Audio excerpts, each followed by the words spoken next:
या देवी स्तूयते नित्यं विबुधैर्वेदपारगैः सा मे वसतु जिह्वाग्रे ब्रह्मरूपा सरस्वती।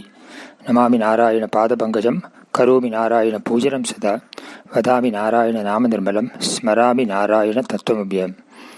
अपार करुणासिन्धुं ज्ञानदं शान्तमूर्तिनं श्रीचन्द्रशेखरेन्द्रगुरुं नमामि मुधान्वहम्। ध्यानमूलं गुरोर्मूर्तिः पूजामूलं गुरोः पदं मन्त्रमूलं गुरोर्वाक्यं मोक्षमूलं गुरोः कृपा। यस्य प्रसादात् अहमेव विष्णुः मय्येव सर्वं परिकल्पितं च इत्थं विजानामि सदात्मरूपं तस्याङ्घ्रिपद्मं प्रणतोऽस्मि नित्यम्।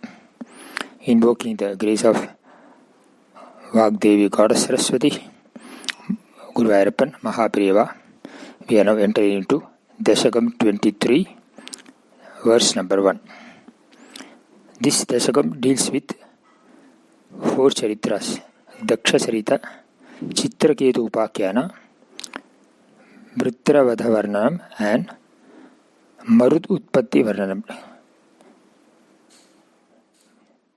The meter each sentence contains 14 syllables, and it is the Vasanta Tilaka meter. We'll go into the verse number 1. Prajedasastu Bhagavan Naparohi Daksha Stvatsevanam Vyatita Sarga Vivriddhi Kamaha. Prajedasastu Bhagavan Naparohi Daksha Tvatsevanam Vyatita Sarga Vivriddhi Kamaha. Avirbabhuvita tada lasadashta bahuhu tasmai varam dadita tamcha vadhuma siknim. Prajedasastu Bhagavan Naparohi Daksha Tvatsevanam Vyatita Sarga Vivriddhi Kamaha. Avirbabhuvita tada lasadashta bahuhu tasmai varam dadita tamcha vadhu masiknim. Anvaya. Bhagavan, he Bhagavan, prachetasaha aparaha dakshaha itu hi itu sarga vivriddhi kamaha tvatsevanam vyatitam tadha lasadashta bahum avirbabhuvita tasmai varam tam asiknim vadhum cha daditha. Bhagavan, he Bhagavan, O Lord, Prachetasaha, a son of Prachetas, Aparaha Dakshaha Hitu, another Daksha indeed, Sarga Vivriddhi Kamaha, desirous of multiplying the species, that is progeny, Tvatsevanam Vyaditam, Tvatsevanam Vyadita means worshipped thee. Tada, then, Lasadashtabahuhu, with 8 resplendent arms. Avirbabhuvita, thou did appear, Tasmai, to him, Varam, a boon, Tam, Asiknim Badhum cha, and Asikni as wife, Dadhita, did give. O Lord, another Daksha, different from Daksha Prajapati, the son of Brahma, a son of Prachetas, desirous of progeny, worshipped thee. Then thou did appear with 8 resplendent arms and give him a boon, as also Asikni as wife. In this Dasaka now, it is mentioned here, Prachetas, we have seen about Prachetas in the Prithvi Chakravarti Vrittanta in Dasakam 19. The Prachetas, who is the son of Barhish or Prachina Barhish, the great grandson of Prithvi Chakravarti. So we saw those lineal descendants in the Dasakam 19. So that Prachetas, to whom the son Daksha was born. So Daksha was born of this Prachetas and Marisha. Marisha, we saw that the daughter of Canto, Rishi. So both together, the born of Marisha was Daksha. Born of Prachetas and Marisha was, the son called Daksha was born. Here it is clarified here, this Daksha is different from other Daksha, because normally we are aware of that Daksha whose daughter is Katyayani got married to Shiva. That Daksha was the putra of son of Brahmaji. Daksha was born from the lap of Brahmaji. That's how it is mentioned there. So, in that we have seen somewhere in Dasakam number 10. So, this Daksha is different from that Daksha. The word Daksha implies means one who has got unsurpassed skill, extraordinary skills. That is called Daksha. So, this Daksha also, who was born of the Prachetas, wanted to involve himself in the process of creation. Therefore, he wanted to multiply the children, to have a progeny. So, without using Brahma's anugraha, he did try to use by his sankalpa and try to create have these children in many times and in many ways, but using his mental power or Shakti, using his sankalpa Shakti, but he could not succeed in his efforts. And therefore, he decided that he would worship the Lord himself, he would invoke the power from the Lord and then sustain the creation. This is how it went. So he underwent severe austerities and offered Lord a special prayer which is coming on the Bhagavata. Incidentally, this particular verse is the condensed verse of Bhagavatam, 6th Skandam, chapter 4. 6th Skanda, chapter 4, that is covered in this.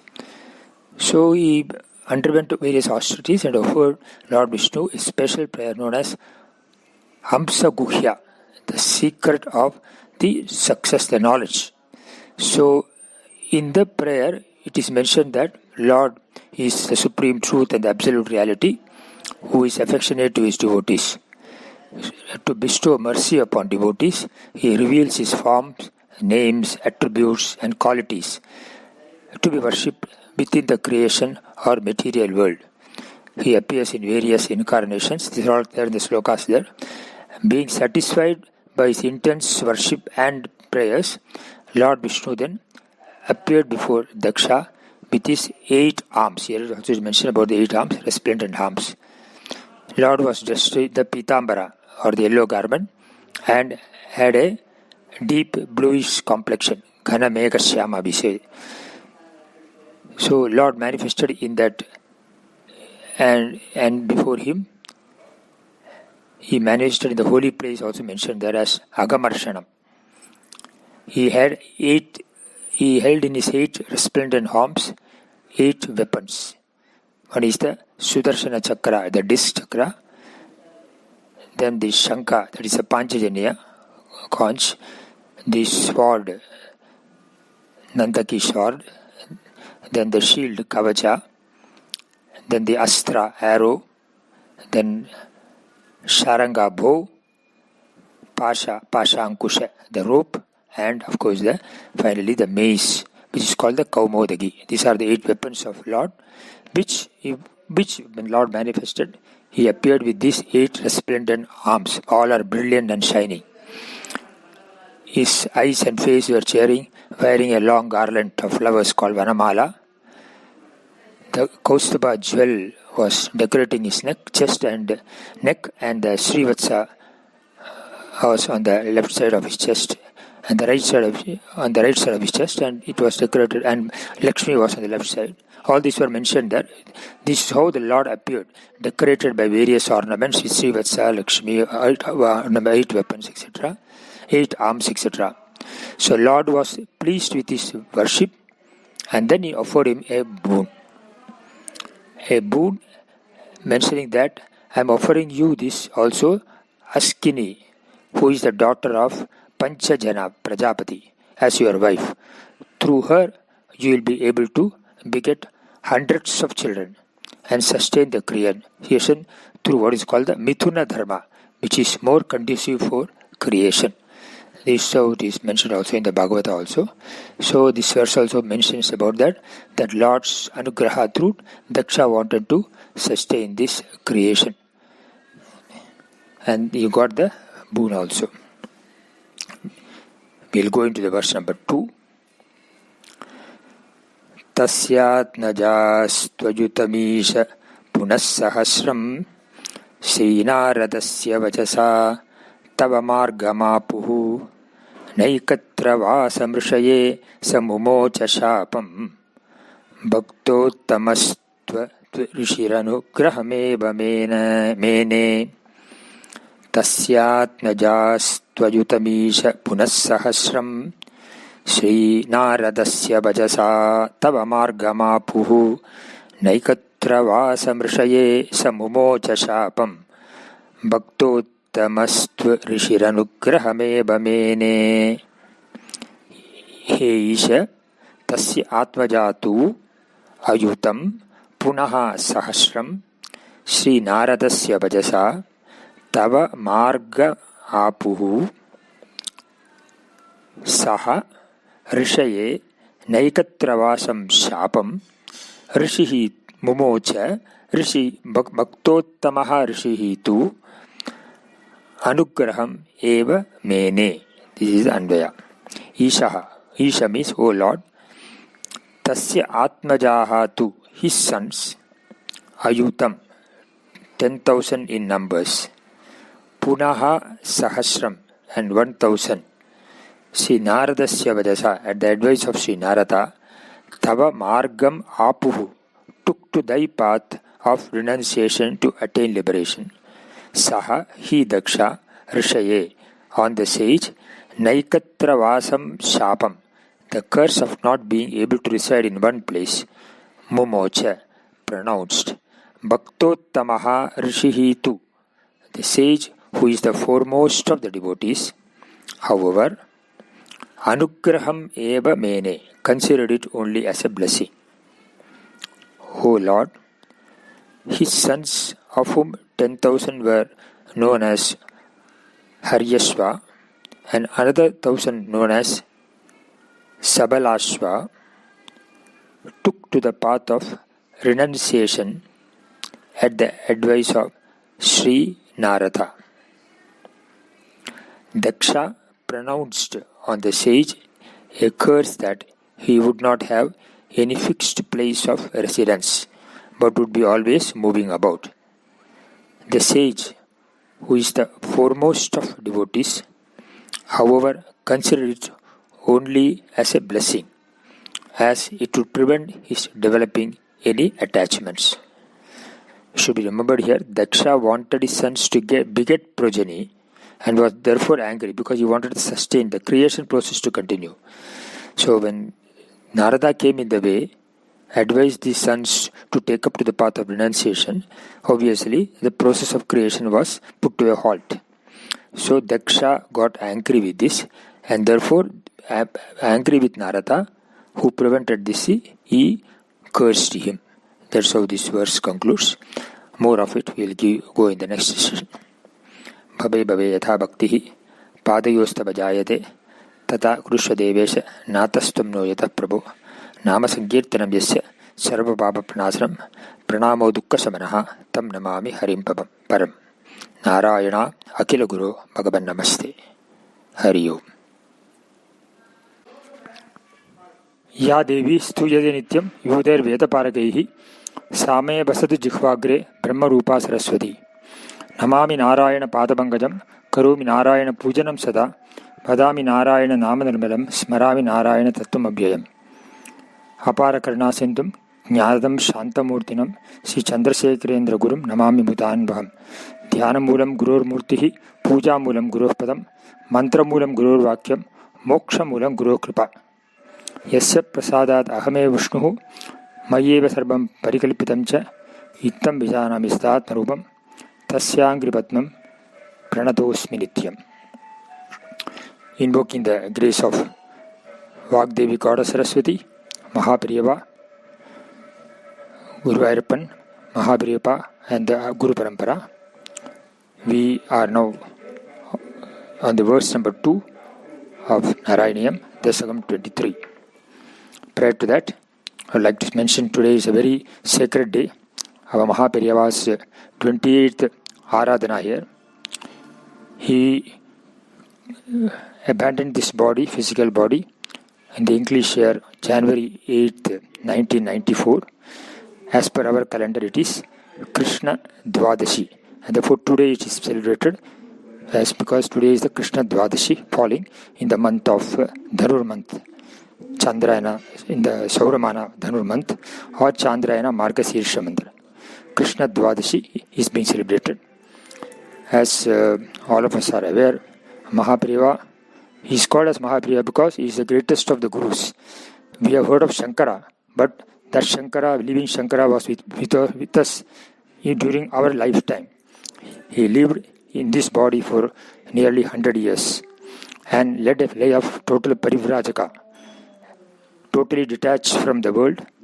At the same time, like Narada, moving around from one place to place, propagating the concepts of Upanishads, and also strongly advising the Grihasthas to follow the path of Grihasthashrama to the strictly, observing all the Anushtanas, and himself led a life of total renunciation, not having minimum things, not at all attached to, and physically, without using any kind of extra vehicles, he physically walked round the globe, almost about toward Bharatvarsha, and that way helped also Grihasthas in tiding over their problems, and was a source of blessing for one and all, and universally is adored as the Guru, the Shankara of our this Kali Yuga, and that is why even today, although 28 years are over, every year Aradhana is celebrated as though it is the first year, and is being remembered, and therefore it's a very sacred day.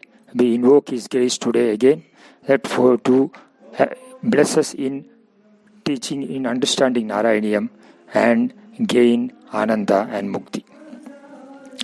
In the last session, we completed the literal meaning of the verse number 2 and also the meaning of the verse. Prior to that, I would like to mention also, there are one or two observations I want to make about. In the first verse, I use the word as Bhagavan. It's actually Bhagavan. Actually, I use the word, I said that Bhagavan. Bhagavan and Bhagavan, there's a difference. Bhagavan means, oh Lord, Sambodhana. Bhagavan is Pratama Purusha Ekabhajanam, nominative singular. So I use the word as Bhagavan. It should not be Bhagavan, it should be Bhagavan. Hey Bhagavan. Just a grammatical correction only, because it's addressed to Lord. The Lord, when he is addressed, is called Bhagavan, not Bhagavan. Bhagavan is the nominative singular. Bhagavan is the Sambodhana form. And the Prachetas is the son of Prajina Barishas. Therefore, the great grandson of Prithu Maharaj should be seen that way also. So, in the verse number 2, it is mentioned that Daksha, who wanted to sustain the creation, begot through Asikni, the daughter of the Prajapati by name Panchajana, first 10,000 sons. They were called as Haryashva, and another 1,000 known as Sabalashva. In this verse, the Lord is addressed here as Isha. The word Isha has got a special meaning, same as Ishana. Ishana is the name coming somewhere in the 64th name of Vishnu Sahasranam Archana, meaning one who is Sarvabhuta Niyantritvad Ishanaha, means the ruler of all beings, one who has the lordship. All the beings are under his niyati or law. He has a Shilata, means the necessary qualifications to rule all the beings, although not appointed by anybody. So the Lord is the ruler of all the beings. So therefore he is here addressed as the Isha or Ishana. Here in this verse it is mentioned that Daksha, for the sake of sustaining creation, worshipped the Lord. From Asikni he begot totally 11,000 sons. However, all of them accepted the Upadesha or advice of Narada Muni and took to Nivritti Marga or Sannyasa or the path of renunciation and gained moksha through absolute devotion to Lord. The first 10,000 sons, known as Haryashva, obeying the orders of the father Daksha, commenced tapas at Narayana Tirtha for entering into Srishti Karma, the process of creation. Narada Muni reached there and advised them about moksha through Bhagavad Bhakti, released their mind from the clutches of Maya. All of them gained mukti in this manner. Daksha begot thereafter another 1,000 sons known as Shabalashvas, who were also directed by Narada Muni to Nivritti Marga and got liberated thereafter. Daksha was infuriated or angered by the action of Narada and cursed him that he would be always moving around without having a fixed place of residence. Because Daksha got upset and angry with Narada, and Narada obstructed his sons to take up the Pravritti Marga, Daksha gave this curse. However, Narada accepted this curse as a blessing in disguise. Himself traveling from place to place, there is no possibility of getting attached to persons or places. Hence, his life as nomad or a traveler, in terms of constantly moving from one place to another, is indeed a path for liberation from all sorts of attachments. Hence, Narada Muni was only happy with Daksha and said Narayana there also. Often we hear Narada Muni always says the word Narayana. Even to Hiranyakasipu he said Narayana, to Prahlada also he said Narayana, to everyone he said Narayana, which suggests that everything in the creation works as per the sankalpa of Narayana, the Lord, and the ultimate goal of life is to gain union with Narayana, who is the Parabrahman or the ultimate goal of life. And therefore, when Daksha cursed, he only smiled and took it as a blessing, and because it would help him in preventing his developing any attachment towards the world. With this, we go on to the verse number 3. Verse number 2 is the chapter 5 of Bhagavatam 6th skanda, which is condensed in the verse number 2. Now we are moving on to verse number 3. Shashtya tato duhitrubih srijatah kulaugan dauhitra sunurata tasya cha vishwarupaha tvatstotravarmita majapayadindra majau devattvadiya mahima khalu sarva jaitraha. Shashtya tato duhitrubhisrijata kulaugan dauhitra sunurata tasya sa vishwarupaha tvatstotra varmita majapayadindra majau devattvadiya mahima khalu sarva jaitraha. Anvaya tataha Shashtya duhitrubihi kulaughan srijataha tasya dauhitra sunuhu saha vishwarupaha ata ajau tvatstotra varmitam indram ajapayat he deva tvadiya mahima sarva jaitrah kalu sarva jaitraha kalu. That's the Anvayam. Now meaning, tataha then, Shashtya duhitribihi, through his 60 daughters, Kulaugan Srijataha, who was multiplying the species, Tasya of that, Daksha, Tasya means of that Daksha, of that, Dauhitra Sunuhu, the son of his daughter's son. Dauhitra is the son of his daughter's son. Saha Vishwarupa. Vishwarupa, Ata, then, Ajau, in a battle, Tvatstotra Varmita, protecting with a hymn to thee, Indram Ajapayad, made Indra win. He Deva, O Lord, Tvadiya Mahima, thy glory, Sarva Jaitrah Kalu, is victorious over all indeed. Then Daksha multiplied the species through his 60 daughters. His daughter's son's son by name Vishwarupa, made Indra win in a battle between the Devatas and Asuras by teaching him to thee, named Narayana Kavacha, which protected him, O Lord. Thy glory can indeed conquer all. It may be noted here that Daksha's daughter Aditi's fourth son, that is the fourth of the 12 Adityas, was Tvashta. That is, Daksha's daughter Aditi's fourth son was Tvashta. His son, through an Asura wife, was Vishwarupa.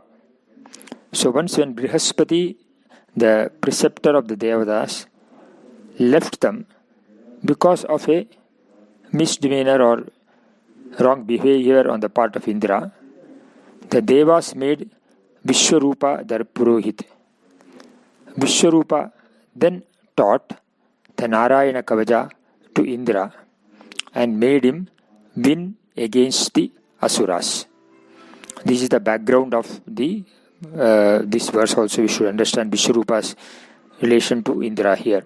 Vishwarupa became the guru of Indra when there was some kind of misunderstanding, a quarrel with this Purohit, ancient guru Brihaspati. So this Narayana Kavaja, which is a very important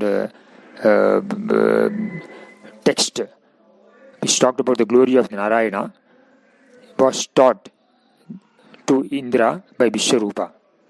And in fact, this Narayana Kavaja is a protection for us against all sorts of bodily ailments also, and also keeps our mind strong. So this Narayana Kavaja, when it was taught, and Indra got strength from that, and then he could win over the Asuras. This is how the Bhagavata Purana talks about. This verse is contained in, the chapter number 3 verse is contained in Bhagavata 6th Skanda, of course, chapter number 6, 7 and 8. Adhyaya 6, 7 and 8, they are covered in this verse number 3. We will go into a little more details of this in the next session. Bhave bhave yata bhaktihi padayostava jayate tata kurusha devesha natastam noyata prabho nama sankirtanam yasya sarva bhava pranasanam pranamo dukkha samanaha tam namami harim param. Narayana Akila Guru Bhagavan Namaste. Hari Om. Ya Devi stuyade nityam vibudhair veda paragaihi samay vasatu jihvagre brahmarupa saraswati. Ya Shraddha Dharana Medha Vagdevi Vidivallabha Bhakta Jihvagra Sadhana Shamadhi Gunadayini. Namami Narayana Padapangajam Karomi Narayana Pujanam Sada Vadami Narayana Namanirmalam Smarami Narayana Tattvavyam. Yasya Prasadat Ahame Vishnuhu Mayeva Sarvam Parikalpitam Cha Ittam Vijanami Sadat Narubam Tasya Angripatam Pranatosmi Nityam. Apara Karunasintum Jnanatam Shantarubinam Sri Chandrasekharendra Gurum Namami Mudanvaham. Dhyanamoolam Gurur Murtihi Puja Moolam Gurur Padam Mantra Moolam Gurur Vakyam Moksha Moolam Gurur Kripa. Invoking the grace of Vagdevi Goddess Saraswati, Guru Vairappan, Mahapriyava and Guru Parampara. We are now on Dasakam 23, covered verse number 2, the literal meaning of the words and also the verse. We will go into little more details in this session. We are on verse number 3, verse number 3, 23, we covered in the last session. And but it was mentioned in verse 2 that Narada was cursed by Daksha, as Narada did not allow Daksha to involve himself in the process of creation, because all his sons, initially created by 11,000 sons, they were advised by Narada to take up the path of sannyasa, nivritti marga. So Daksha cursed Narada that he would not remain at one place, he would keep on moving. In fact, it may be worthwhile remembering also that earlier in the Puranjarama Bhakhyanam, also it was mentioned that Durbhaga, that is the daughter of Kala, met Narada and wanted to marry her. Again, when Narada refused, she cursed him. The curse was similar, that he would be a nomad, not able to stay put in one place, and would be traveling throughout his life. So both these curses, same curse was received from two persons, and Narada took it happily because he wanted to lead a life free from any attachments. The verse number 3, it's mentioned there. After all his 11,000 sons did not continue the pravritti marga, or the process of creation, Daksha multiplied the species through his daughters. There are involved, he had 50 daughters. It's mentioned in Bhagavad. 10 daughters were married to Dharma Devata. 13 daughters were married to Kashyapa. 27 daughters, they are also called as the Nakshatra Devatas, Nakshatras. They were married to Chandra, the moon. 2 daughters to Shukra. 2 to Krisha and Ashwa each. And 4 to Arishtanemi. And 2 daughters to Angiras. This is how it is covered also. Among the 13 daughters married to Kashyapa, that is Aditi and Diti, are the 2 daughters who are married to Kashyapa. From Aditi daughters, he had 12 sons. They are called Adityas, collectively called Aditya. And the 4th Aditya is the Tvashta. And Tvashta's son is Vishwarupa. 11th son is Aditya is Indra, and 12th son is Vamana. That is why there is a mention of Lord as Upendra. Upendra means Indra's brother. Thus, Vamana is the younger brother of Indra, because 12th son is Vamana. Just as a side note. So, Vishwarupa was known worldwide, and hence he became the Acharya of Indra, in place of Brihaspati, who left them because of misbehavior of India. The story goes like this, that Indra did not respect him as a preceptor when he entered his kingdom Amaravati, which is the capital of Devaloka. So he did not respect Brihaspati, and out of arrogance, Indra did not even get up from his seat, which greatly offended Brihaspati. Although he could curse Indra, he did not do so. Instead, he left the assembly and in silence returned to his home. Indra realized his mistake and wanted to go and apologize to his guru, but Brihaspati made himself invisible. Asuras took this opportunity to attack Indra.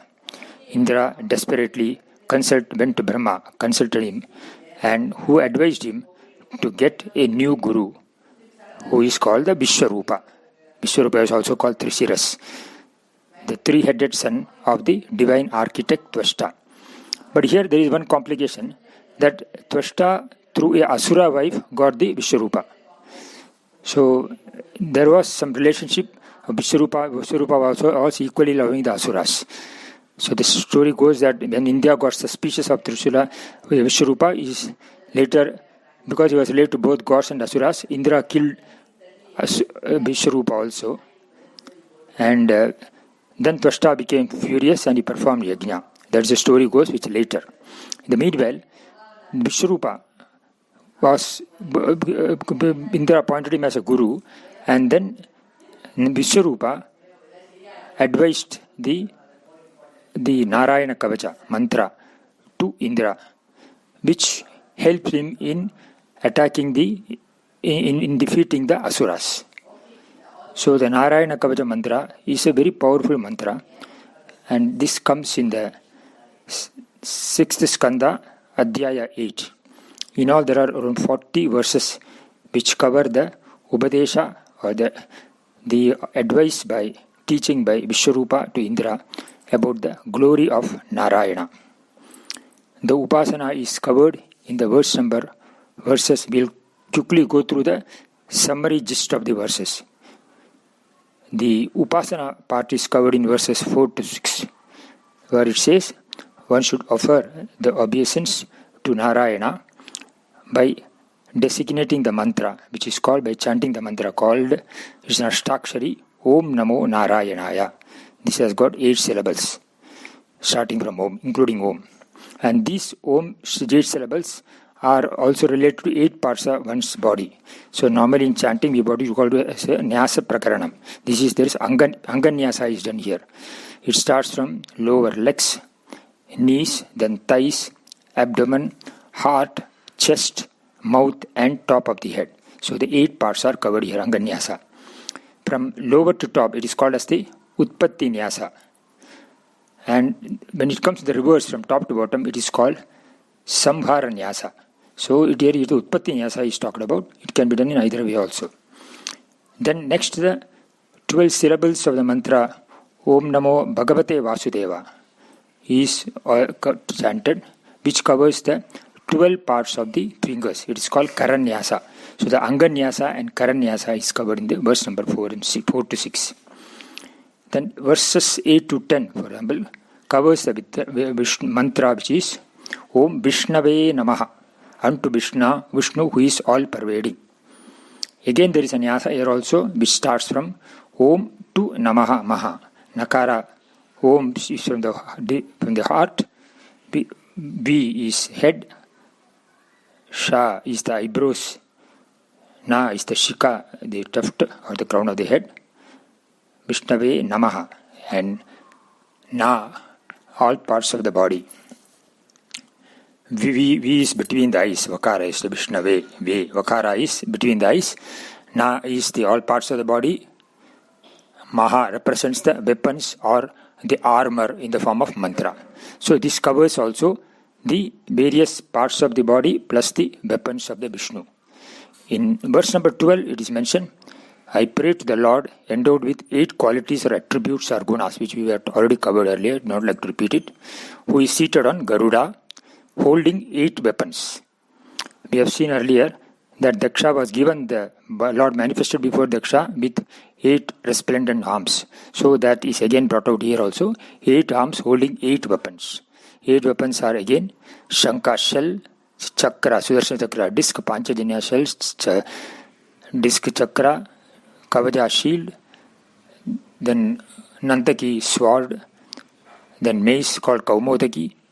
We have covered all this earlier. Astra arrows, and bow is called Saranga, and also the Pasha, holding the 8 weapons in his 8 hands. This is to protect the devotees on all sides from all calamities. The prayer is that you protect me from all sides, from all calamities, through your mighty powers and your 8 weapons. Then verse number 13 to 14 depict the incarnation of Lord. 13 to 19, I should put it. I am making a summary here. So 13 to 19 depict the incarnation of Lord's various avatars, starting from Matsya and ending with Kalki. Due to shortage of time, I am not going through in detail here. Okay. Then verses 20 to 26, they describe the power of these weapons and how they protect the Devata. Because we talked about 8 weapons, how they protect individual weapons. And the details are mentioned in the verses number 22 to 26. And these weapons protect the devotee. That's why it's called Kavacha. The verses 27 to 28 is the glory of God's name, form and attributes, and how it protects them against the adverse influences of various planets. Verse number 29 talks about the Garuda, which is the Vahana of Lord Vishnu. Verse number 30, it talks about how Lord protects the devotees from fear, because fear is the worst main cause of illness, and fear is the worst enemy of any human being.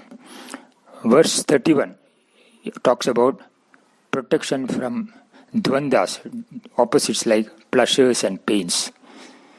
How one, from happiness and sorrows, So how one gets protected from both these dvandas, how one develops kind of a detachment, a bhava, a calmness, a prasada buddhi, and accept both of them equally in one's life. When you chant this mantra, one develops that, because as day and night continues, dvandas also continue. There will be hot and cold, pleasure and pain, etc., sukha, dukkha.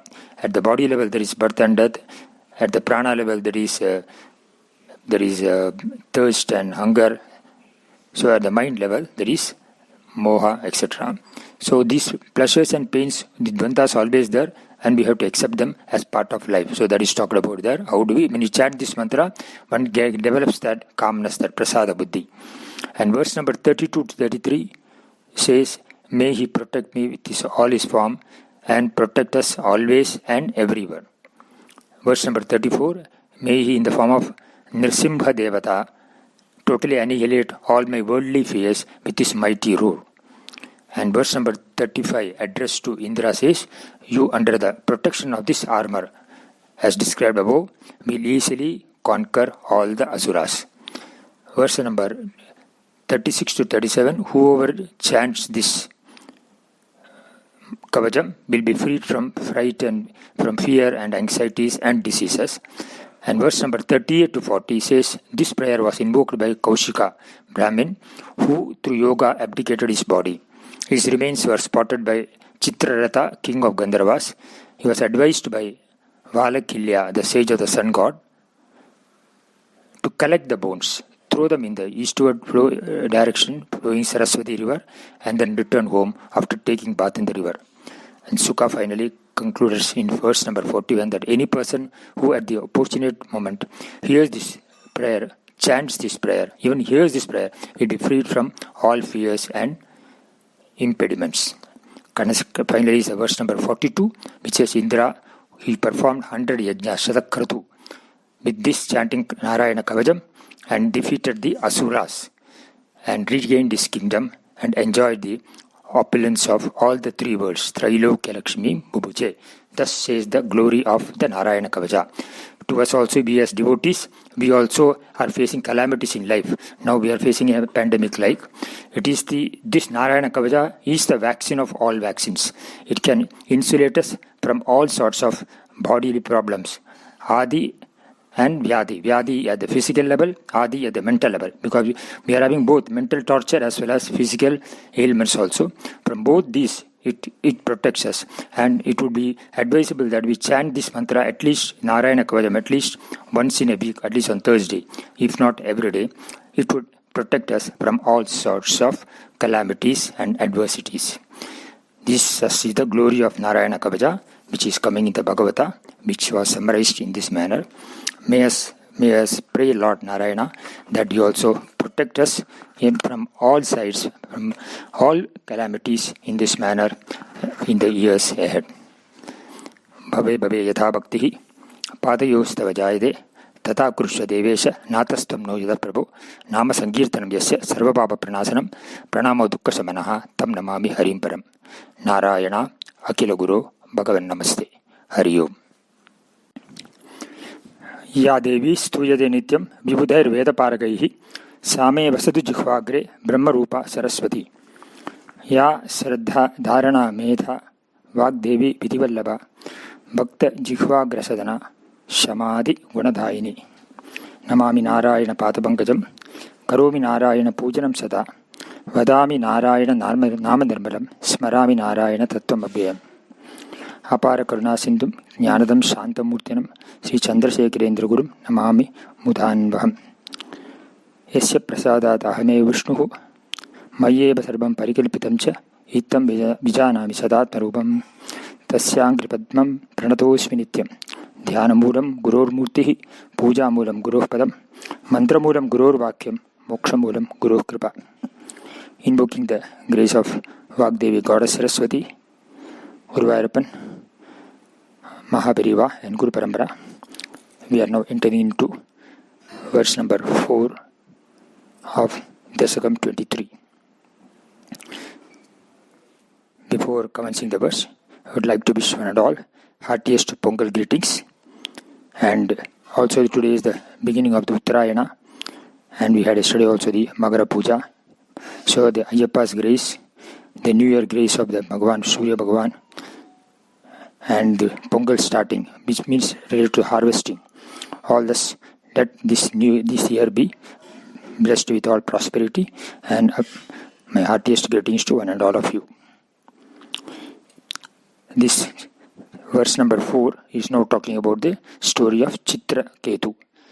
The prelude we saw in the last time, that when Parikshit asked Shuka how that Vritrasura, a demon, could become a devotee of the Lord, answer came that Vritrasura was in his previous birth, Chitraketu was worshipping the Lord Vishnu. So thus the story of Chitraketu begins in this manner. And this is covered in chapter number 15, chapter number 14 of Bhagavatam. We'll go through the verse first.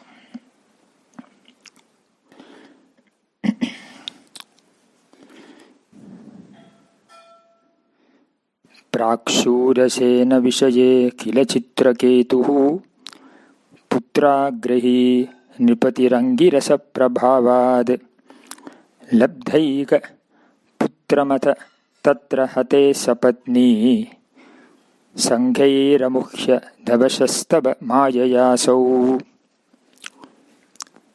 प्राक्षूरसेन विषये किल चित्रकेतुः पुत्राग्रही नृपतिरङ्गिरसः प्रभावात् लब्ध्वैक पुत्रमद तत्र हते सपत्नी संगैरमुह्य दवशस्तव माययासौ.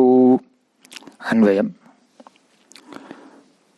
प्राक् शूरसेन विषये चित्रकेतुः नृपतिः पुत्राग्रही किल असौ अंगिरसः प्रभावात् एकपुत्रं लब्ध्वा अत तत्र सपत्नी संगैः हते तव मायया अवशः अमुह्यत.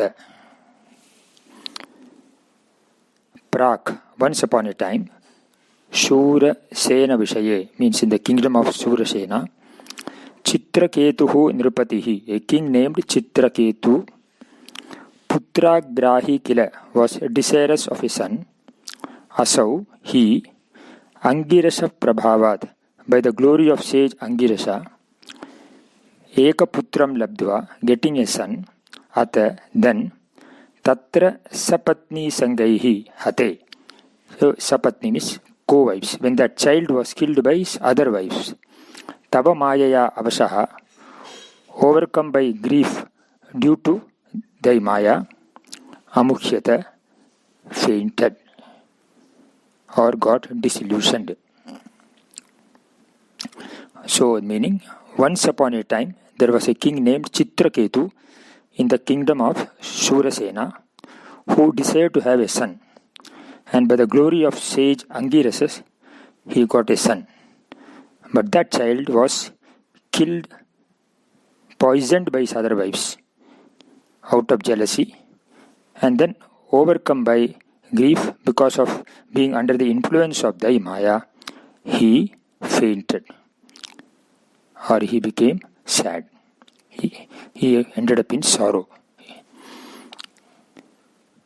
So in this verse, it is talked about how Chitraketu, the story of Chitraketu is talked about.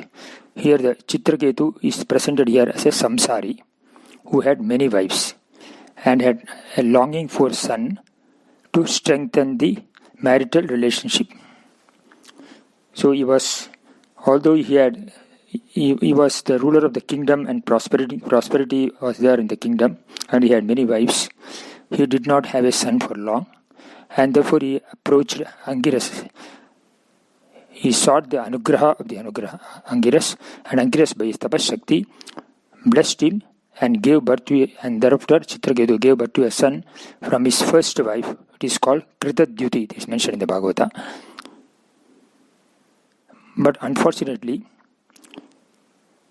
the other wives subjects were happy on the birth of their son. The king was happy. The king's first wife was happy, but other co-wives were unhappy and they were envious. And therefore, out of jealousy, they administered poison to the child.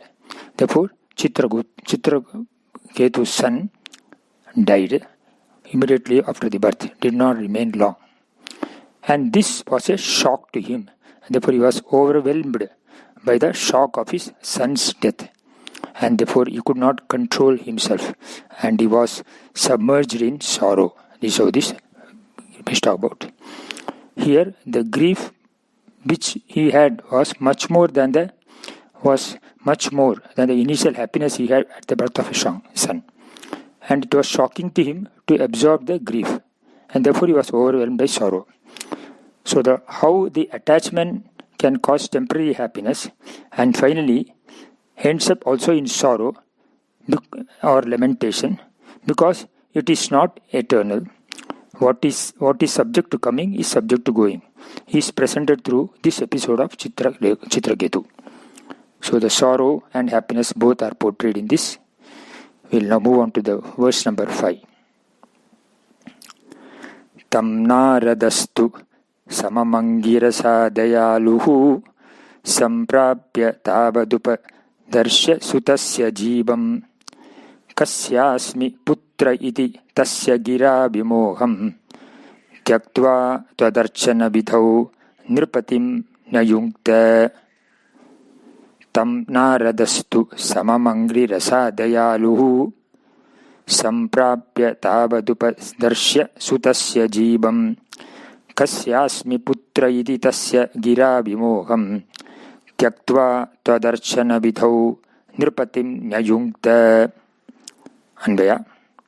Tam naradastu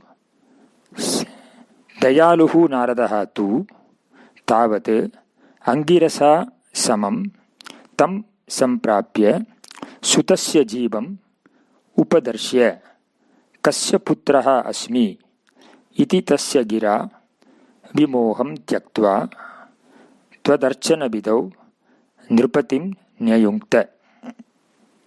Dayaluhu naradaha tu, the compassionate Narada, tavat then angirasa samam, along with Angirasa,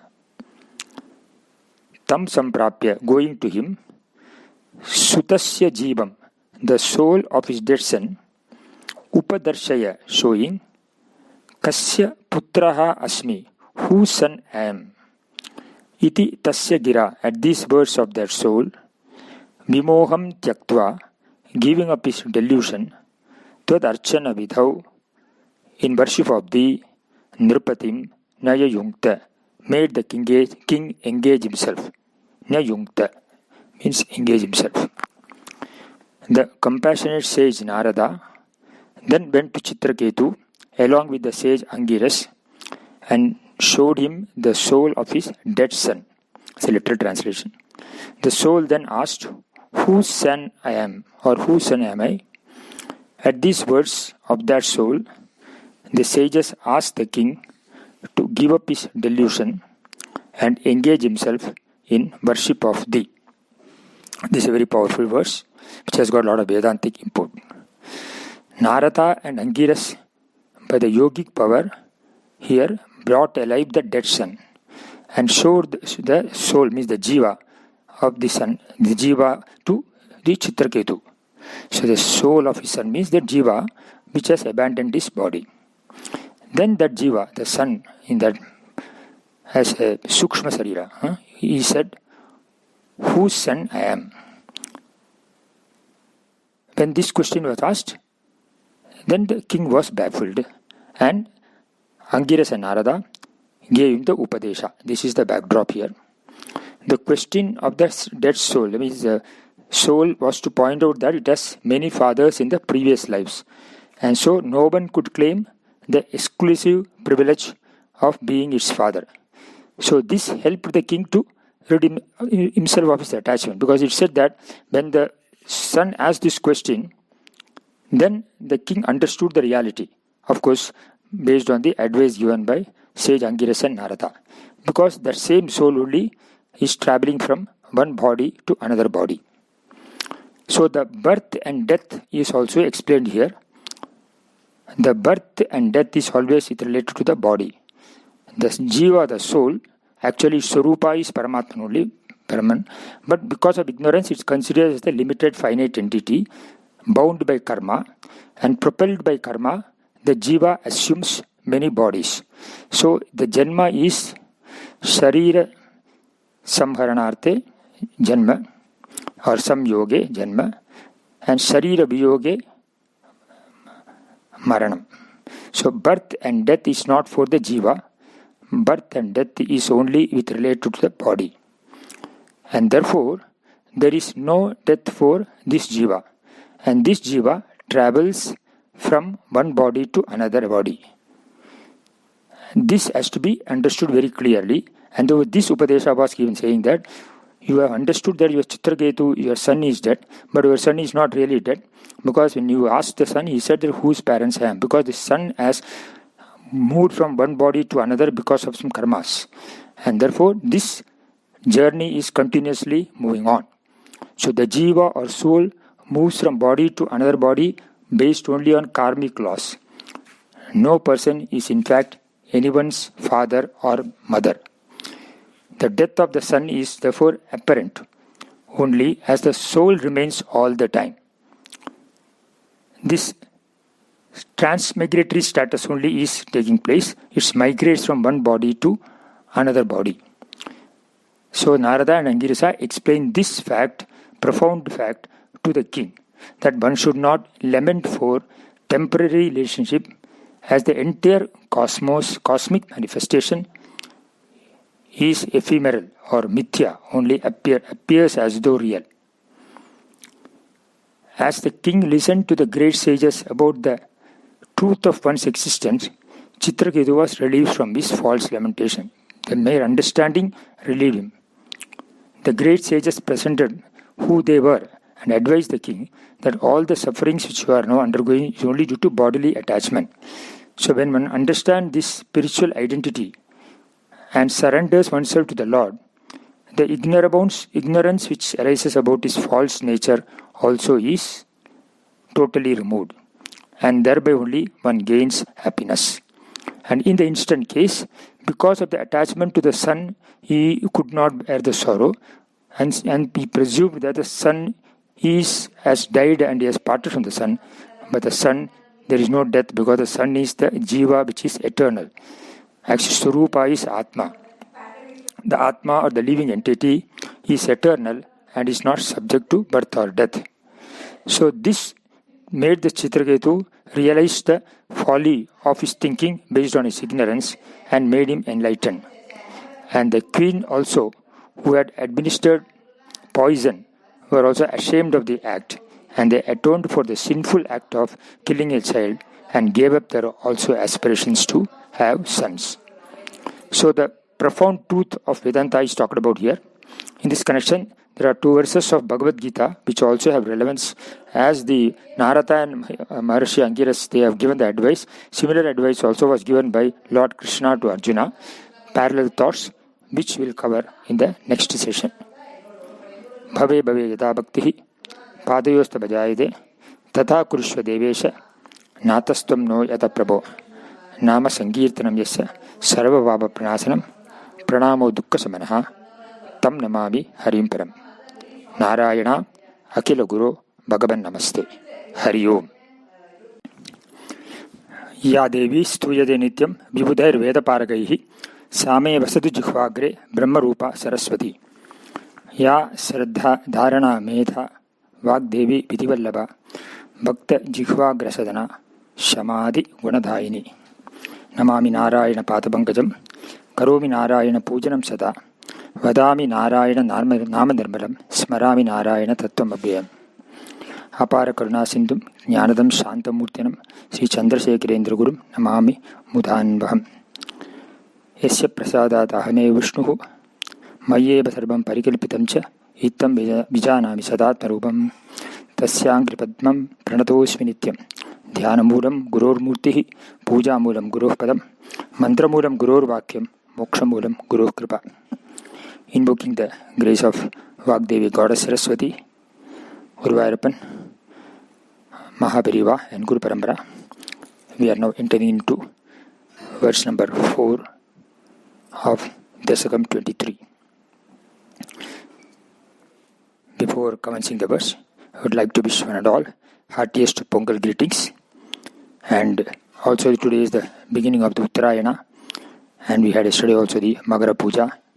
So the Ayyappa's grace, the New Year grace of the Bhagavan, Surya Bhagavan, and the Pongal starting, which means related to harvesting. All this, let this year be blessed with all prosperity, and my heartiest greetings to one and all of you. This verse number 4 is now talking about the story of Chitraketu. The prelude we saw in the last time, that when Parikshit asked Shuka how that Vritrasura, a demon, could become a devotee of the Lord. Answer came that Vritrasura was, in his previous birth, Chitraketu was worshipping the Lord Vishnu. So thus the story of Chitraketu begins in this manner. And this is covered in chapter number 15, chapter number 14 of Bhagavatam. We'll go through the verse first.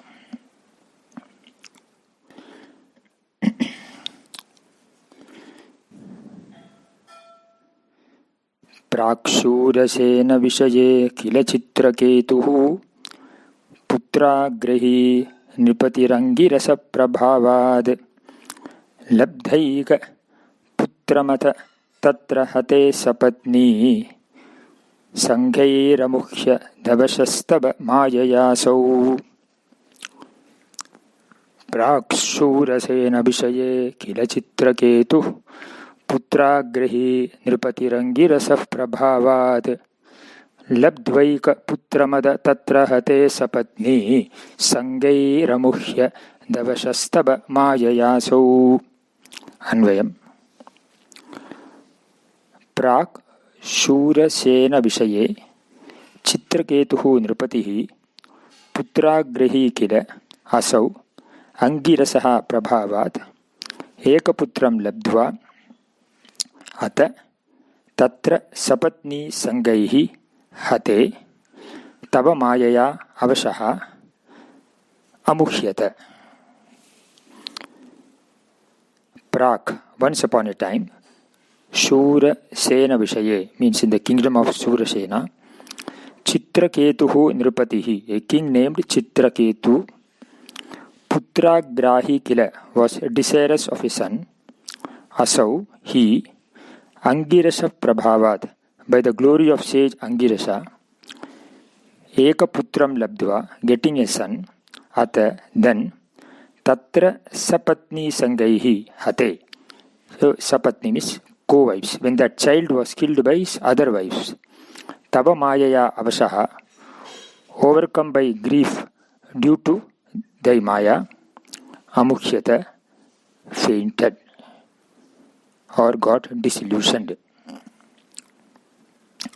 So, meaning, once upon a time, there was a king named Chitraketu in the kingdom of Shurasena who desired to have a son. And by the glory of sage Angirasas, he got a son. But that child was killed, poisoned by his other wives out of jealousy, and then overcome by grief because of being under the influence of thy Maya, he fainted or he became sad. He ended up in sorrow. So in this verse, it is talked about how Chitraketu, the story of Chitraketu is talked about. Here the Chitraketu is presented here as a samsari who had many wives and had a longing for son to strengthen the marital relationship. So he was, although he was the ruler of the kingdom and prosperity was there in the kingdom and he had many wives, he did not have a son for long, and therefore he approached Angiras. He sought the anugraha of the Angiras, and Angiras by his tapas shakti blessed him and gave birth to, and thereafter Chitraketu gave birth to a son from his first wife. It is called Kritadyuti, it is mentioned in the Bhagavata. But unfortunately, the other wives subjects were happy on the birth of their son. The king was happy. The king's first wife was happy, but other co-wives were unhappy and they were envious. And therefore, out of jealousy, they administered poison to the child. Therefore, Chitraketu's son died immediately after the birth, did not remain long. And this was a shock to him. Therefore, he was overwhelmed by the shock of his son's death. And therefore, he could not control himself. And he was submerged in sorrow. This is how this is talked about. Here, the grief which he had was much more than the initial happiness he had at the birth of his son. And it was shocking to him to absorb the grief, and therefore he was overwhelmed by sorrow.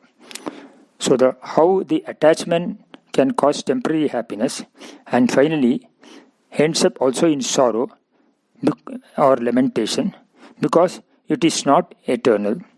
What is subject to coming is subject to going. He is presented through this episode of Chitraketu. So the sorrow and happiness both are portrayed in this. We will now move on to the verse number 5. Tam naradastu samamangirasa dayaluhu samprapya tavadupa darsya sutasya jibam kasyasmi putra iti tasya gira vimoham tyaktva tvadarchana vidhau nirpatim nayunkta. Tam naradastu samamangri rasa dayaluhu samprapya tavadupa darsya sutasya jibam kasyasmi putra iti tasya gira vimoham tyaktva tvadarchana vidhau nirpatim nyayunkta. Anvaya. Tam naradastu dayaluhu naradaha tu tavat angirasa samam tam samprapya sutasya jibam upadarshya kasya putraha asmi iti tasya gira vimoham tyaktva tvadarchana vidau nirpatim nyayunkta. Dayaluhu naradaha tu, the compassionate Narada, tavat then angirasa samam, along with Angirasa, tam samprapya, going to him, sutasya jibam, the soul of his dead son, upadarshaya, showing, kasya putraha asmi, whose son I am, iti tasya gira, at these words of that soul, vimoham tyaktva, giving up his delusion, tvad archana vidhau, in worship of thee, nirpatim nayayunkta, made the king engage himself. Nyayunkta means engage himself. The compassionate sage Narada then went to Chitraketu along with the sage Angiras and showed him the soul of his dead son. It's a literal translation. The soul then asked, whose son I am, or whose son am I? At these words of that soul, the sages asked the king to give up his delusion and engage himself in worship of thee. This is a very powerful verse which has got a lot of Vedantic import. Narada and Angiras, by the yogic power, here brought alive the dead son and showed the soul, means the jiva of the son, the jiva to the Chitraketu. So the soul of his son means the jiva which has abandoned his body. Then that jiva, the son, in that has a sukshma sarira. He said, whose son I am? When this question was asked, then the king was baffled and Angiras and Narada gave him the Upadesha. This is the backdrop here. The question of the dead soul, means the soul was to point out that it has many fathers in the previous lives. And so no one could claim the exclusive privilege of being its father. So this helped the king to rid himself of his attachment, because it said that when the son asked this question, then the king understood the reality, of course, based on the advice given by sage Angiras and Narada, because that same soul only is traveling from one body to another body. So the birth and death is also explained here. The birth and death is always related to the body. The jiva, the soul, actually Swarupa is Paramatma only, Paraman, but because of ignorance it's considered as the limited finite entity, bound by karma, and propelled by karma, the jiva assumes many bodies. So the janma is Sharira Samharanarte Janma, or Samyoge Janma, and Sharira Viyoge Maranam. So birth and death is not for the jiva, birth and death is only with related to the body. And therefore, there is no death for this jiva. And this jiva travels from one body to another body. This has to be understood very clearly. And this Upadesha was given saying that you have understood that your Chitraketu, your son is dead, but your son is not really dead. Because when you asked the son, he said that whose parents I am. Because the son has moved from one body to another because of some karmas. And therefore, this journey is continuously moving on. So the jiva or soul moves from body to another body based only on karmic laws. No person is in fact anyone's father or mother. The death of the son is therefore apparent only as the soul remains all the time. This transmigratory status only is taking place. It migrates from one body to another body. So Narada and Angirasa explain this fact, profound fact, to the king, that one should not lament for temporary relationship, as the entire cosmos, cosmic manifestation is ephemeral or mithya, only appears as though real. As the king listened to the great sages about the truth of one's existence, Chitraketu was relieved from his false lamentation. The mere understanding relieved him. The great sages presented who they were and advised the king that all the sufferings which you are now undergoing is only due to bodily attachment. So when one understands this spiritual identity and surrenders oneself to the Lord, the ignorance which arises about his false nature also is totally removed, and thereby only one gains happiness. And in the instant case, because of the attachment to the son, he could not bear the sorrow, and he presumed that the son has died and he has parted from the son. But the son, there is no death, because the son is the jiva which is eternal. Actually, Swarupa is Atma. The Atma or the living entity is eternal and is not subject to birth or death. So this made the Chitraketu realize the folly of his thinking based on his ignorance and made him enlightened. And the queen also, who had administered poison, were also ashamed of the act, and they atoned for the sinful act of killing a child and gave up their also aspirations to have sons. So the profound truth of Vedanta is talked about here. In this connection, there are two verses of Bhagavad Gita which also have relevance, as the Narada and Maharishi Angiras, they have given the advice. Similar advice also was given by Lord Krishna to Arjuna. Parallel thoughts which we'll cover in the next session. Bhave bhave yata bhaktihi padayosta bhajayade tatha kurushva devesha natastam no yata prabho nama sankirtanam yasya sarva vaba pranasanam pranamo dukkha samanaha tam namami harim param. Narayana Akila Guru Bhagavan Namaste. Hari Om. Ya Devi Stuyade Nityam Vibudhair Veda Paragaihi Same Vasatu Jihvagre Brahma Rupa Saraswati. Ya Shraddha Dharana Medha Vagdevi Vidivallabha Bhakta Jihvagrasadana Samadhi Gunadayini Namami Narayana Padavankajam Karomi Narayana Pujanam Sada Vadami Narayana Namanarmalam Smarami Narayana Tattvam Yasya Prasadad Ahameva Vishnuhu Mayeva Sarvam Parikalpitam Cha Ittam Vijanami Sadatma Rupam Tasya Angrivatnam Pranatosmi Nityam. Aparakarana Sindhum Jnanadam Shantarubinam Sri Chandrasekharendra Gurum Namami Mutanbham. Dhyanam Moolam Gurur Murtihi Puja Moolam Gurur Padam Mantra Moolam Gurur Vakyam Moksha Moolam Gurur Kripa. Invoking the grace of Vagdevi Goddess Saraswati, Guru Ayappan, Mahapiriyava and Guru Parambara, we are now continuing our discussion on verse number 5 of Dasakam 23.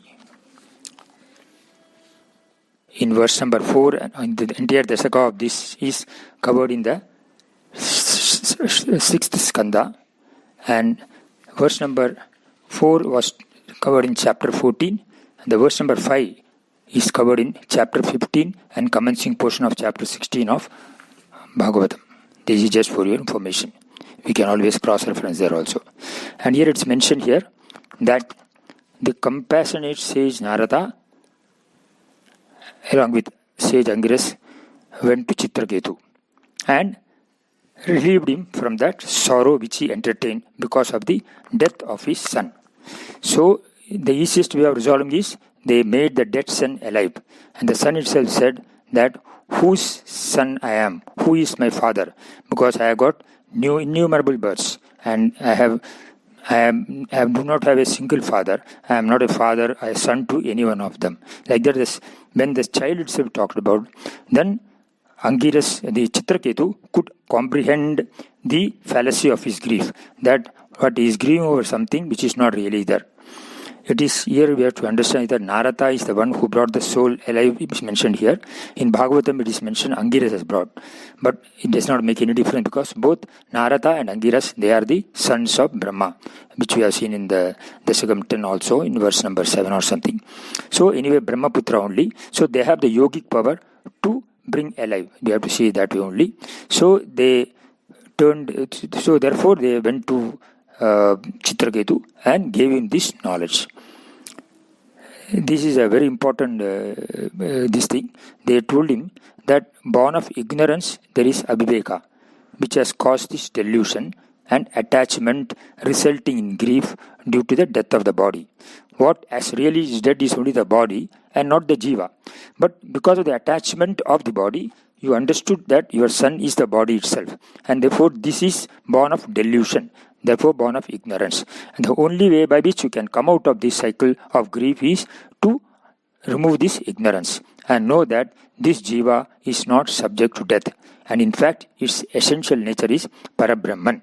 So jiva started itself is a superimposition on Brahman due to ignorance. And then Narada reminded them about him, Chitraketu about this. Then Chitraketu gradually got enlightened. And then they said that you continue on this, be detached from the material things, worldly things, and get attached to the Lord and engage yourself so that you can give up this delusion and engage yourself in worship of the Lord. So the worshipping of the Lord was given as a means for gaining the Atma Jnanam. What is mentioned here is basically that the Advaita Jnanam can be gained only through Dvaita Bhakti. And that is why it is emphasized here. And I mentioned that it's a similar scenario in Bhagavad Gita also, that Lord Krishna has given this teaching to Arjuna. Arjuna there represents the Jiva, Lord is the Paramatman.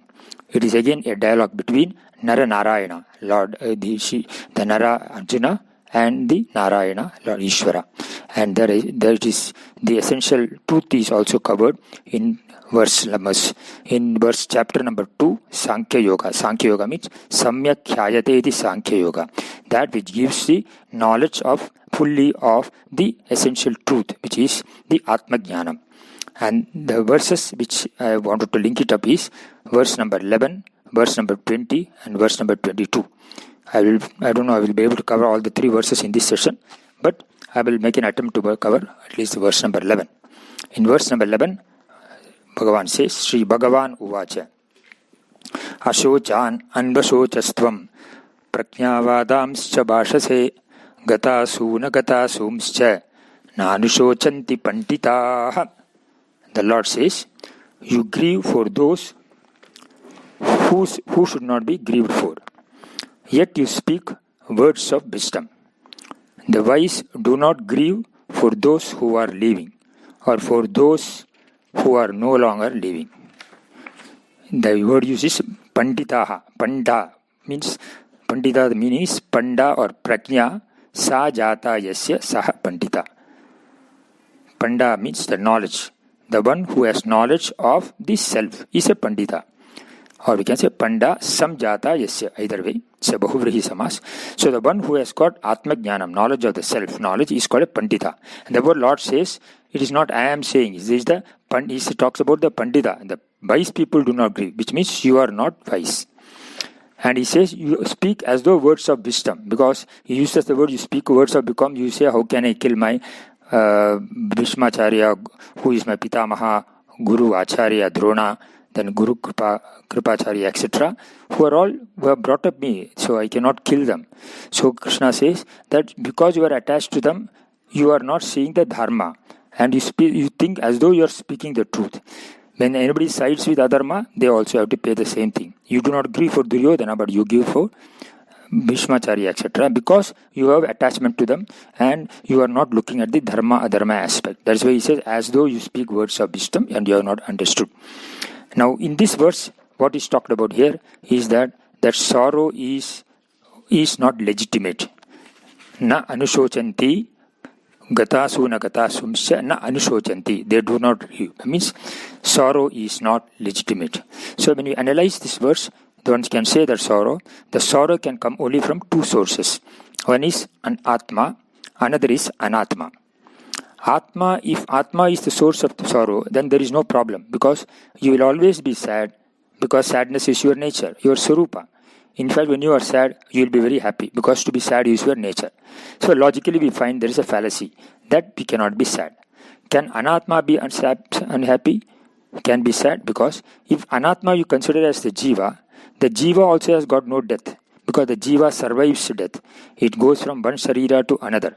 Therefore, it does not die. And therefore, there is a question of sorrow. So, both as Jiva, as also the travel is there, and there is no death at all. So, Jiva also is eternal. Anatma also is eternal. Atma also is eternal. But the problem comes only when I identify the Jiva as the body. And therefore, the death of the body I understand as the death of me, as Jiva, which is based on delusion or ignorance. Because we find that Jiva is also not dying. Therefore, Lord Krishna says that the grief, Arjuna, is not knowing the difference between Atma and Anatma. Understand Atma, Anatma, Viveka, if there, then it resolves the problem. Until such time, the problem is kind. And then he says, the grief therefore is not legitimate. There is, from the practical person's standpoint also, sorrow is useless. And for the one who believes that the Jiva continues after the death of the body also, sorrow is not a problem, because the Jiva itself does not die. We also see that in our practical thinking. When a person dies, we say that the body, it is a dead body. We don't say the dead Jiva. We only say dead body. So the thinking is, the understanding is there, that in fact for Jiva, let him attain Sadgati, we say. Therefore we say that let the Jiva gain either Shivaloka, etc. When we say, either he gain union with the Lord, or even when he takes another birth, he takes another body, which is again make him go near the divinity. Therefore the death is for the body and not for the Jiva. That part is very clear also in our understanding. So the same thing also is brought about here. And where Krishna says, therefore that you entertain grief, for which there is no reason, because neither the Atma nor the Anatma is the source of sorrow. Which this statement then be proved, which the Gita Shastra says, does by revealing that Atma, whose nature is fullness, Ananda Swarupa, cannot be affected by Anatma. So even when I link it up to body, the Anatma body is Mithya, and that can have various kind of modifications. But me, the Atma, which is the premise from the Ananda Swarupa, even the Jiva, as Jiva, whose Swarupa is Atma, cannot have sadness, because its Swarupa is Ananda. So therefore it is not going to be affected by Mithya. Just as the imaginary sake, you see on the rope, Shankara gives the comparison. The basis, the Adhisthana, the Satya, is not affected by Mithya. Mithya depends upon the Atma for its existence and sustenance, for its very fuel, its very fibers of the being. So therefore the only thing that could affect Atma would be something enjoying the same order of reality, which Shankara brings about, that when two persons, enemies at the Mithya level, there are two entities of the same order of reality, the dependence of one will affect the other. That kind of dependence is there only at the Anatma level, but not at the Atma level. So in this case also, therefore, this death which we talk about is only death of the Anatma, the body, which has to change, which has to die. But again, the Jiva assumes another form. But Jiva is not dying, therefore there is no need for being sad. And that's where this verse also says there is no legitimacy for being sad. Krishna develops this also this in the same chapter 2. In the chapter 2 is titled as Sankhya Yoga. Sankhya Yoga means that which gives samyak khyayate iti Sankhya, that which gives the knowledge of the Brahman, self-knowledge. And therefore he develops this further in the thing.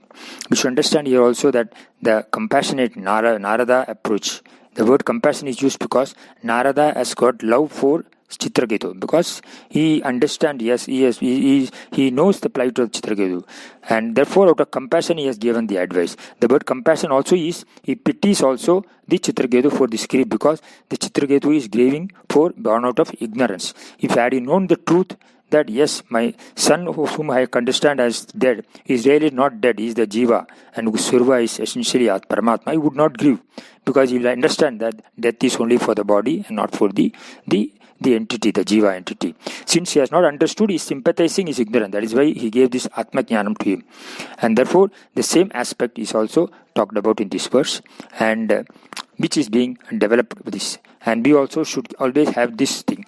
Of course, it is always one may think that it is easy to say, but then one understand that even the so-called grief which we have, which we have, it is also only momentary, because even when we think of the death of the person, that grief also goes away after some time, which means that the grief is mithya, it is not satyam. If it is permanent, if it is real, it cannot go.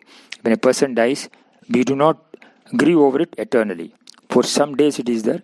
Even the so-called related person, even the husband, when he loses the wife, he grieves temporarily. Thereafter, he again comes back to his own business, which means that this sadness is not permanent, it is mithya, and it has really no existence, it has no real existential status, which we also see in our day-to-day life. And the same thing is also talked about in this verse also. It is this Atma Anatma Viveka also is further developed in verse number 20 and verse number 22.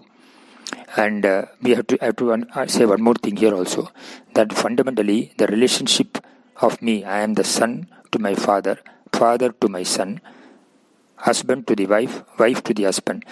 The same person has got different relationship, and this relationship is only linked through the body.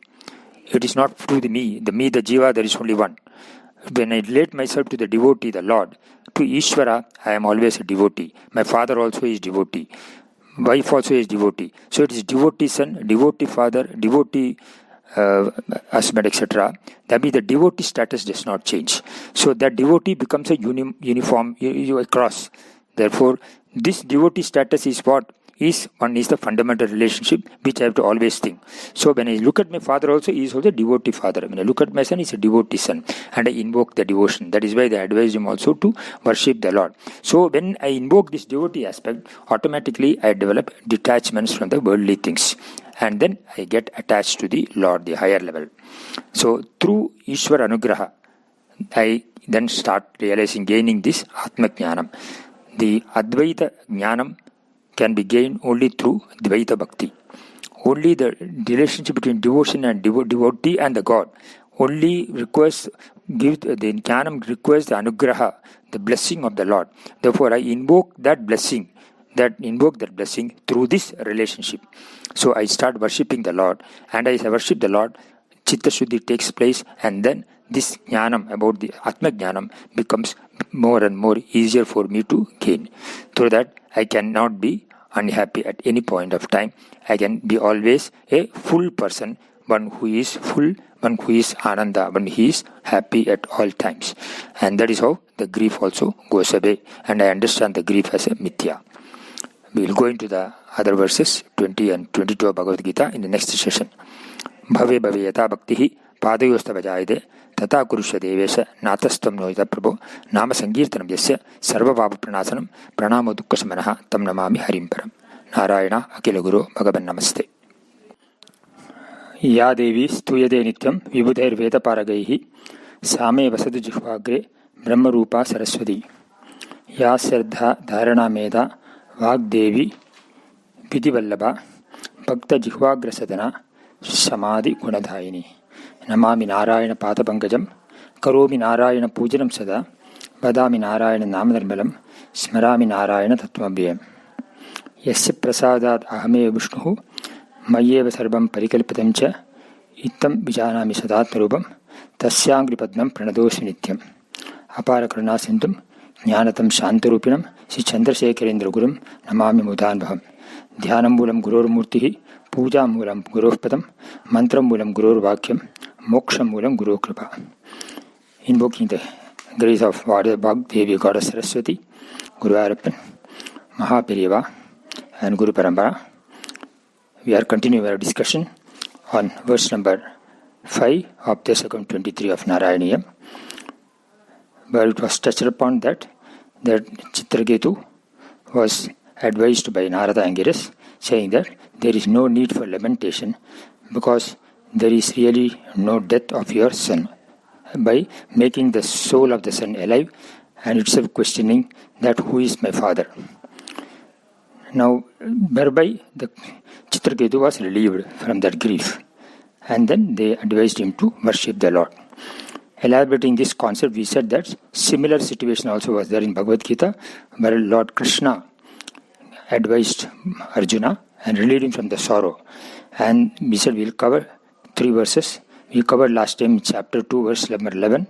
Now we are proceeding to verse number 20. And this verse is Na jayate mriyate va kadha chit najam bhutva bhabita va na bhuyaha ajo nityaha shashvatojam puranaha na hanyate hanyamane sharire. The meaning says that Na jayate mriyate va means the self is never born, or the self also nor does it die. Na jayate mriyate va kadachit, never. Na ayam bhutva abhavita va na bhuyaha. It is not that having been, it ceases to exist again. And therefore it says ajaha means self, nityaha is unborn, shashvatojam eternal, puranaha undergoes no change and ever new, na hanyate hanyamanaha. That means when the body is destroyed, na hanyate hanyamane sharire means when the body is destroyed, the self is not destroyed. This is the context we are talking about here also. So to understand this, it is mentioned here that Atma is not subject to birth and death. There are no such births like abhava or bhava. From Atma doesn't move from abhava to bhava, from non-existence to existence. Nor it exists in one form and then assume another form. In the case of jiva, linked to the body, we say that earlier that body was there, now it is not there. So previously something was not, and now afterwards it has come into being. Or we can say like a pot. Or it can assume another form also. From one form it goes to another. Like a seed that having been a seed form is now in a plant form. So such kinds of changes are not there because Atma undergoes no change at all. Meaning it neither dies nor is born. There are 2 basic types of vikriyas are talked about. One is the change involved in giving birth, and the other is the change that spells death. So neither of these vikriyas, modifications, are there for Atma. That's why it says, Na jayate na mriyate va kadachite. This means that Atma does not become extinct later and was not non-existent before it came into being. So, nor having existed in another form, does it assume a new form. All these are not there. So the first change implying birth and the last change implying death, both have been negated, and therefore whatever change we talk about Shadvikaras, they are also dismissed automatically because there is no vikara whatsoever. So therefore Krishna says in this verse, having been before does not again become non-existing. Ayam bhutva abhavita vana bhuyaha. So what is the sense of again means? Again having been, Atma does not become non-existent. Death is having been. One is no more. Such a situation is not there for Atma. Because Atma was, is, and will ever be the same. When there is no change, because Atma is not subject to time. It transcends time. It transcends Maya. It is abhikarya, not subject to change. That is the understanding here. A person who was there before and is no more is said to be dead. Such a person is gone and no one can say where you are Shivan. However, you cannot say for the son of a barren woman, because he did not exist before. So a non-existent thing does not die. The barren woman dies, but her son does not. Can we say that Atma is non-existent, therefore no death? No, because Atma was always there. It is Nityam. It is Saram. So it is not therefore subject, and it is free from changes. Therefore, it is not subject to any futuristic extinction. In this concept, we have to understand that, and therefore we have to say that the word Shasvata, which meaning that is always the same, that means that never undergoes any change.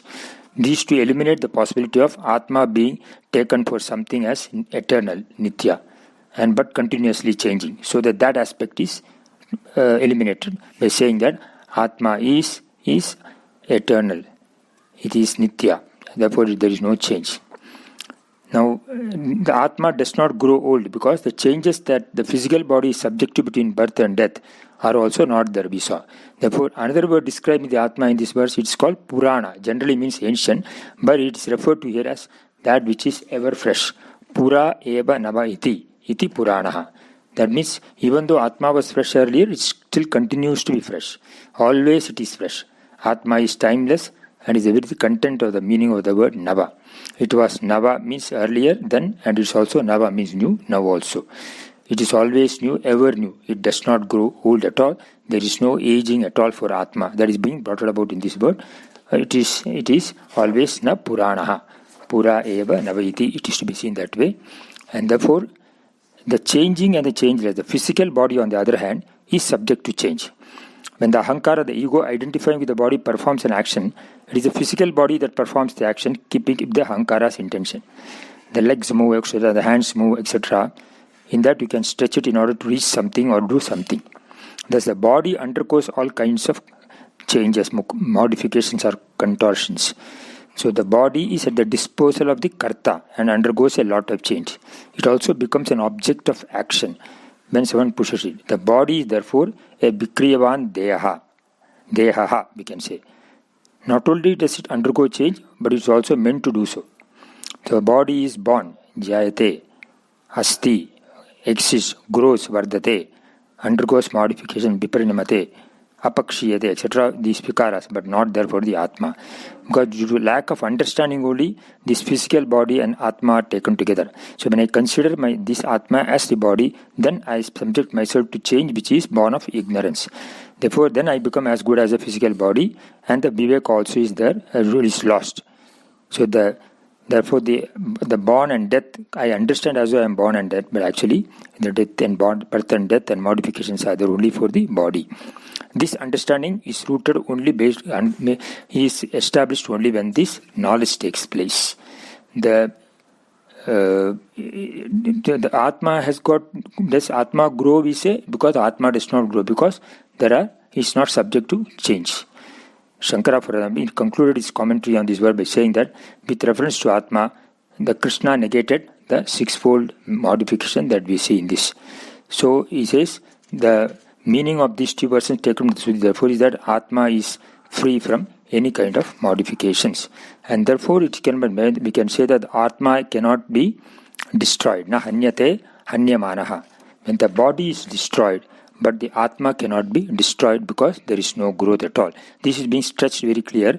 It is neither, no one can effect a change Atma because it is not available for objectification and does not have any feature or attribute to receive such an action. Nor does Atma itself undergo a change to perform any action. Therefore, being both Akarta and Akarma, Atma is said finally is asocha, not a source of sorrow, because it is not subject to destruction. It cannot, the body can be destroyed, but Atma cannot be destroyed. When that which cannot be destroyed, where is a question of asocha? Where is a question of socha? Means sorrow. Therefore, Atma is asocha. There should be an object available for sorrow, a situation capable of causing sorrow. Such a thing is not there. Atma cannot cause sorrow because it does not undergo any change, nor does it subject itself to change. How then can it be socha? Therefore, Atma, whose Swarupa, nature is fullness, Ananda, can only be asocha. It is an further elaboration on the verse number 11. And therefore, because the Atma is asocha, is not subject to grief because of these reasons, therefore there is no question of any lamentation. So there is no something like the death of a son. There is the jiva, even as a jiva, the journey only continues, but the physical body only death, but the jiva also is not subject to death, and jiva swarupa is Atma, which we saw in this verse as the swarupa which is explained about in this verse. With this, we will go into verse number 22, where it says, Vasamsi jirnani yata vihaya navani grinnati naroparani tata sharirani vihaya jirnani anyani samyati navani dehi. Here it's explained, beautiful example is given in terms of, just as a person gives up old clothes, vasamsi jirnani yata vihaya, vihaya means gives up, jirnani means old clothes, and takes up new ones. So too, the indweller of the body gives up old bodies and takes others which are new. Here the used word is tata sharirani bihaya jirnani anyadi samyati navani dehi. Dehi means the indweller, that jiva. They just call it the indweller. Now the word here uses nara. Nara means a human being. Tata eta vasam sijirna yata abhiha navani grinadi naraha aparani means nara means a human being, or etymologically we can also say one who cannot be destroyed. Na riyate iti naraha. So if a person is enlightened, he survives as Brahman. Therefore there is no question of death. If not, the person survives because of this prarabdha karma as a jiva. So this yata explanation is given for discarding the old clothes for a new one. Similarly, he says, the old sharira is given up by the jiva and a new one is taken.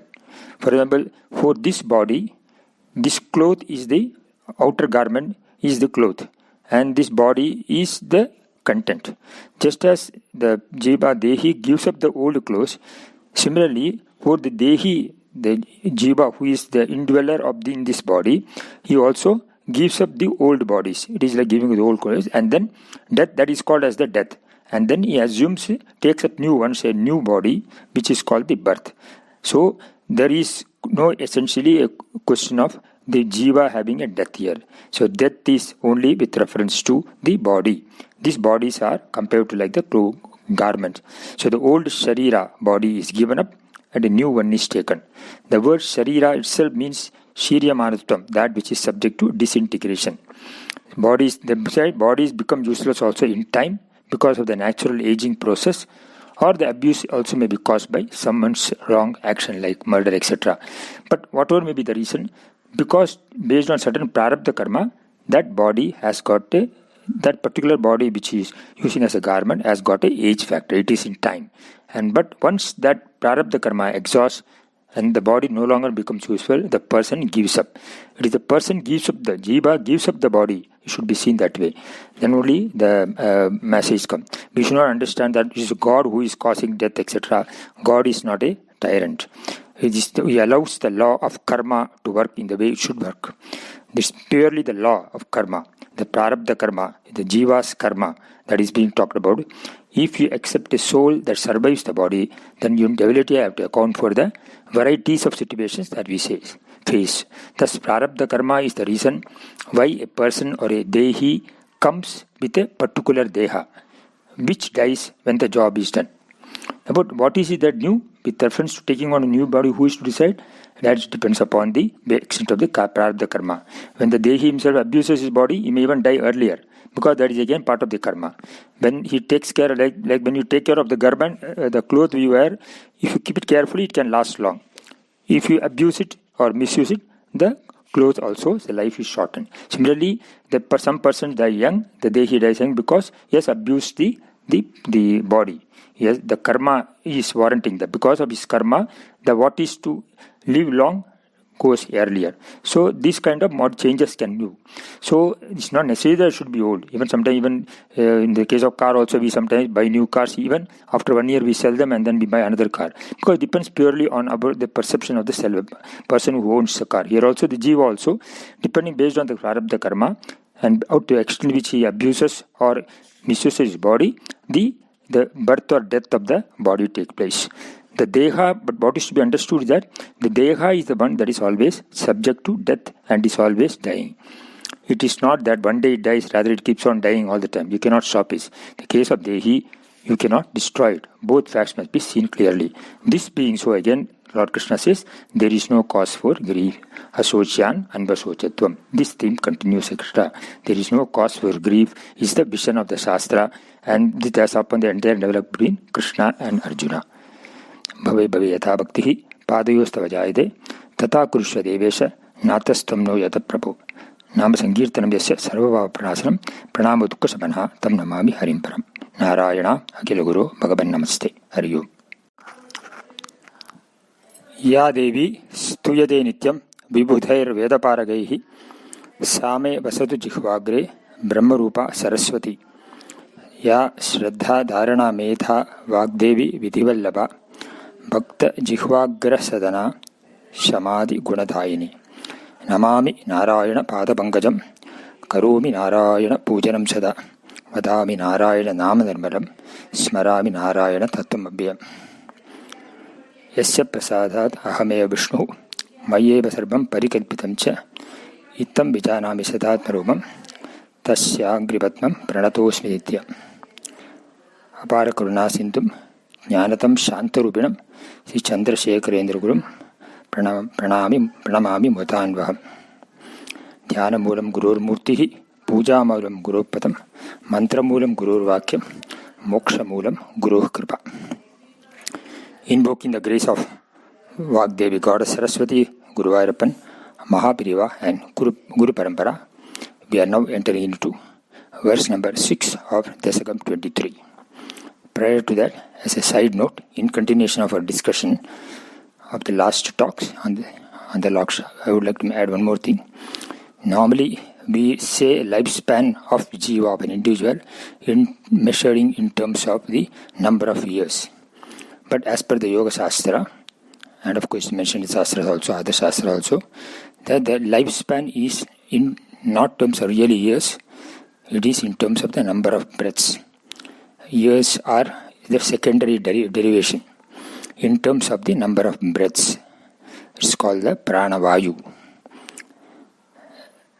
Based on the prarabdha karma, given prarabdha karma, the quantum of the prarabdha karma, the number of the jiva enters the body based on the fructified prarabdha karma, sanchita karma, which is called the prarabdha karma, and it is quantified in terms of the number of breaths. And it is not in terms of the years. And it is mentioned that every day, for example, normally we breathe 21,600 times breaths are there per day. It should be noted here, therefore, that the prana tattva is the most important part of our settled body of the sukshma sarira and also the sukshma prapancha. Prana alone reflects the chaitanya or the parabrahman, and it becomes in the life principle. Prana Shakti is called actually Kriya Shakti, which enables us to perform the actions. So Jiva separates himself from the gross body. At the time of death, Jiva separates himself from the gross body through what is called the Udana Pranavayu. Pancha Pranas are there, Prana, Vyana, Apana, Samana, Udana. The Udana Vayu is the one which ejects the Sukshma Sarira out of the body. And this body, gross body, which is otherwise sentient because of the prana, becomes insentient or inert. That is called the death. So this lifespan is measured in terms of the breaths. So that is why we find that if the number of breaths are less, even a person dies even young. And if the number of breaths are more, the person dies very old also. And as long as the breath is there, irrespective of the condition of the gross body, the person survives. Because unless the breaths are exhausted, the prana doesn't come out of the sharira. That's why we find many times person have been undergoing suffering with even lungs, etc. not working properly, still the prana is flowing. Now what is more essential here is that knowing this truth, also it also should be understood, one more thing should be understood, that this prana shakti is more fundamental than mind. Mind and the nervous system cannot function without prana. And therefore this prana vayu or prana tattva is the housekeeper and not an instrument unlike mind, which is the jnanasya sadhanam. Mind is the sadhanam for jnana, for gaining knowledge.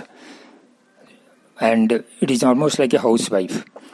As prana of the family, housewife is like a prana, it's a housekeeper we can say, or housewife as prana of the family. Without her, the family disintegrates. So this life breath is very precious, 21,600 breaths per day. Bodhendra Swami said that if you chant in one breath 5 times the Nama, Rama, Rama, Rama, Rama, as I said earlier, Rama is the integration of Shiva and Vishnu. Then you will be chanting consciously or unconsciously 108,000 names of Rama. And that is why this Nama Japa is advocated, so that our body gains its vitality and that every breath of us becomes useful, is fruitful. It takes us towards the Lord. And Janmalabha Pumsam Ante Narayana Spriti, it says, means, as I said earlier, Pradishvasante, every breath, because we don't know which is the last breath, therefore we should chant the name of the Lord, even mentally. That should be even in the subconscious mind. Even in our deep sleep state, this should be there as a japa. So this makes our physical body also more vital. We cannot overcome the prarabdha karma, but we can always live cheerfully and happily. We now enter into verse number 6. Stotram cha mantramapi naradhota labdva toshaya sheshavapusho nanute tapasyan vidya dharadipatitam sahi saptaratre labdvapya kuntamadiran babajat bhavantam. Anvaya. Stotram cha ataha ata sahahi naradataha stotram cha mantram api labdva shesha vapuhu te toshaya nanu tapasyan saptaratre vidyadharadipatitam labdva api akuntamatihi bhavantam anvabhajate. Ata saha I, then he, means here the Chitraketu, he indeed, Naradataha, means from Narada, Panchami it is, Stotram cha mantram api, hymns and mantras also, Labdva receiving, Shesha vapushaha te, of thee in the form of Adisesha, Toshaya nanu, for the propitiation alone, Tapasyan, practicing tapas or austerities, Saptaratre, in 7 days, Vidyadharadhipatitam, the position of the supreme head of the Vidyadharas. Adhipati means supreme head of the Vidyadharas. Labdva, getting, api, but still, akuntamatihi, without any loss of fervor or enthusiasm, bhavantam anvabhajate, continued to worship thee.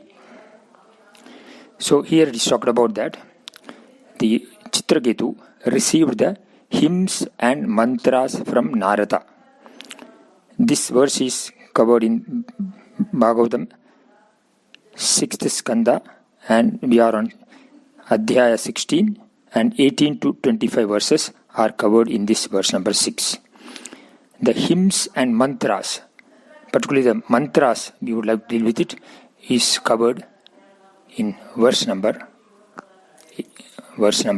18, which I will first go through, and then we'll go to the verse. There are 2 verses, mantras, which are covered in 18 and 25. Mantra because it starts with Om. 18 talks about Om Namastubhyam Bhagavate Vasudevaya Dhimahi Pradyumnaya Aniruddhaya Namas Sankarshanaya Ja. Om, unto Om is the Tinatha Brahma Om sound. Om Namaha Bhagavate, O Lord, unto you, Tubhyam, unto you, O Bhagavan, to your Lord. Bhagavan means one who has got the 6-fold Bhagam qualities. We already covered that earlier. Our namaskars, or our namaskars.